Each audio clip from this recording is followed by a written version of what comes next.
Well, I finally cleaned out the garage enough to get a car in here. And I brought this car in here and I started looking it over. And I suppose we'll start on this side. I went ahead and I checked to see if there was a parasitic drain on the battery. I didn't find one. So I pulled the battery out, and it took all night, but it's charging up, and it's charged it up all the way. So what I'll end up doing with this is I'll take it off that charger, and we'll see if the battery loses voltage, if it drains on its own while it's out of the car, and then it'll tell me if I have a bad battery or not.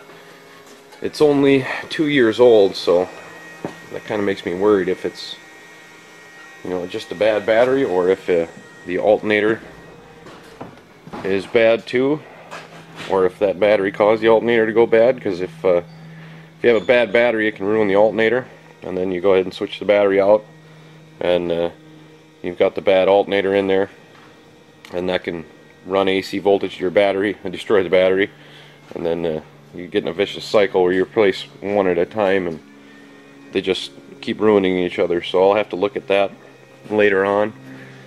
I may actually have one of this design. I don't know. I'd have to go look in the cars and see if I've got one. But I've also taken the belt off, and I believe I found my noise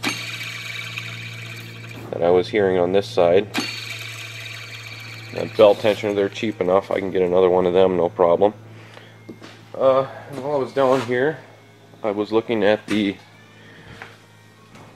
side of the engine. I saw a bit of a coolant leak. Obviously I've got no coolant in the jug there, and it would appear that elbow is leaking. That's a pretty common thing. So I'll probably end up replacing that. They're cheap enough and easy enough to replace, so that's no big deal. Also, I happen to look over here, and I don't know how well you can see that, but it looks to be a bit warped, the intake. So I'm going to get a light to sit nicely for me. But if you look up top here, you've got a pretty small gap, and then it widens up as it goes in the middle. And that'll probably end up leaking. It may be seeping just a tiny bit right now, but that could open up and leak pretty good in the future. And I do have a whole new intake, and upper and lower intake gaskets and all the parts to do that. Brand new in the box, right up there. So if I need to replace that, I can. It's not a big deal. The transmission, though, that worries me. I'm hearing that noise from it, and I don't know if I should just replace it straight off the bat, do everything all at once, or wait till it goes. But it's a decision for later, I guess. Crawled underneath it, and nothing appears to be loose as far as tie rods or ball joints or wheel bearings or anything like that is concerned, but there's still a little bit of play in it, and I'm wondering if it's the rack. At 250,000 miles, it might be a little bit wore out. So I don't know if I need to change the rack yet, or if I just live with it. But one thing I do know is the alignment is off, because when the guy I bought this car had it, he brought it here, and we worked on it late one night, and we put a bunch of stuff on it. And one of those things was an inner tie rod end on this side, and we made a mark on the jam nut, or on the tie rod where the jam nut should go, and we ended up putting the jam nut on the wrong side of the line. So that inner tie rod is actually, or the outer tie rod is screwed in about one jam nut width too far. And I told him about it the next day, but he never did fix it, so I'll have to go on there and fix that. As you can see, the tire is kind of wearing a bit because of the alignment's been off, but that's no big deal. And obviously the rust is starting to take over the rocker panel here. It's pretty much gone all the way back. But the good news is, it looks like they've put new subframe bushings in here, and maybe a subframe out of another car at one point. I'm not sure, but that tells me I should be able to take those bolts out without destroying the pocket up there, if they did it once before. So if I need to remove that to get the transmission out and the rack out and do everything all at once, I can. Still haven't decided if I want to go that route yet, but if I need to, I should be able to. And, oh, what else? Oh, I popped the trunk, and I think the trunk popper may actually still work.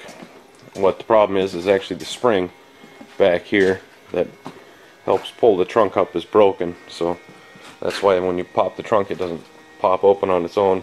And now I think I will take these wheels off and look at the front and rear brakes, because it's got a bit of a squeal when you stop. Stops great, but it's just got a bit of a noise to it. So I'll pop the wheels off and see what the brakes look like.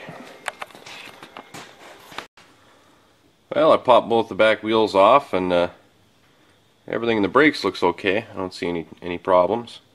I'm going to go ahead and throw them back together, put a little anti-seize on there so I don't have to use the puller to get the drums off next time. And I'll probably end up getting rid of these aluminum rims. I don't like them. You know, I don't care how they look. That doesn't matter. It's these deep wells I don't like. I'll throw steelies on there, just make it easier for me. And then I could probably scrap these out for a couple of bucks. But that'll be down the road. Notice the shock ain't looking too great, or the strut, and the other side's about the same. But the brakes are good, so I'm going to leave it as is, just clean it up and put it back together. And then we'll head over to the front and see what that's looking like. Alright, well, I think I found where my squeak was coming from the brakes here. These rotors are kind of rusted up from sitting, but the pads are fine, and everything seems to be working good, so I think I just have to brake it a few times, and it should clear that up. But since I'm under here with the wheel off, I figured I would fix this alignment. We put a new inner one in, but we put that nut exactly one nut width too far back, so we need to extend this out so that the alignment is back on. So all I'm going to do is just pop this jam nut loose. There. And we'll set it roughly where it needs to be, and then I can just go ahead and turn this and loosen it up exactly one width of a jam nut, and I should be in the ballpark of where I need to be. And this is also a great trick if you just want to remove the inner tie rod end and you don't want to have to take off the outer tie rod from the knuckle. All you need to do is just keep unscrewing that all the way and then leave this attached, and it'll fall down and pretty much be out of your way. And you can remove the inner tie rod end.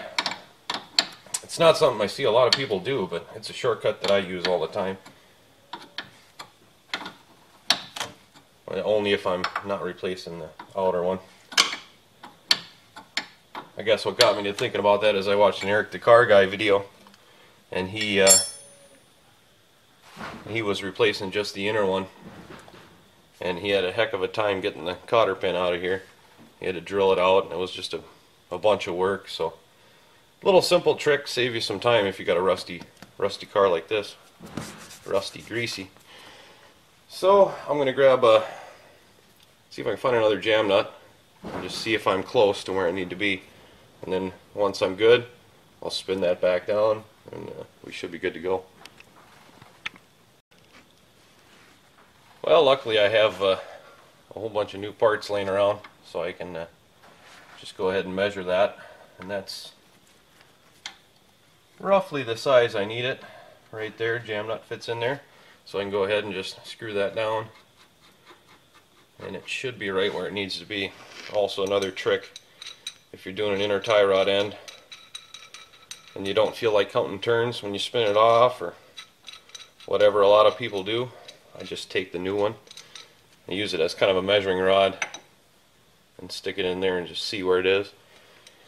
And then you can line them up. It works if they're the same. If they're different, not so much. But there's a million ways to skin a cat, and I don't like counting turns. So there we go. My alignment should be good. Just snug up this jam nut, and we should be back in the ballpark. And maybe that that rack won't feel so worn. Hopefully. Well, I think I've come to a decision on this car. After looking it over real good, I think I'm just going to run it until it dies. I'm not sure how long that transmission is going to last. It might last a month, it might last years. I don't know, but I'm not going to swap it out. I have a new one, but the rust on this car is just a deal breaker, you know. I don't want to put a whole bunch of work into a car that's, well, rotten on the bottom. I mean, there's places that are good, but overall it's pretty mushy in a lot of spots. Like right up there, there's quite the hole, and you know, it just doesn't make sense to put all that effort into a car that's gonna rust away on you. I will, however, fix those elbows. I'll get a couple elbows because they're cheap, put them in. The tensioner wheel, those are cheap. I'll do that. If I need to, I'll put a new alternator and a battery in it. That's no big deal, because I can always take those out and use them on another car if this one ever does die. And hopefully, now that I've got that alignment a little bit closer, it'll drive better. I'm not gonna replace the rack. Yeah, a little bit of rust in there. No big deal. It's a vent hole. As you can see, it's chewed up pretty good.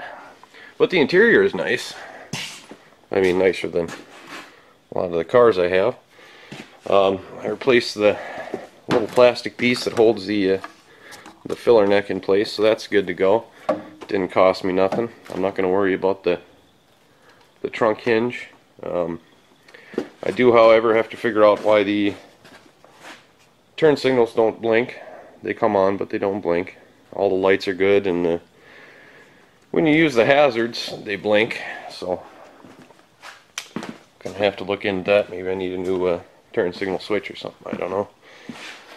But I'll keep her and run it until that transmission goes. I figure I'll get my money's worth for 400 bucks. You know, I can always, if that dies, I can always take parts off it and still scrap it out and break even. So I think that's my plan for this one.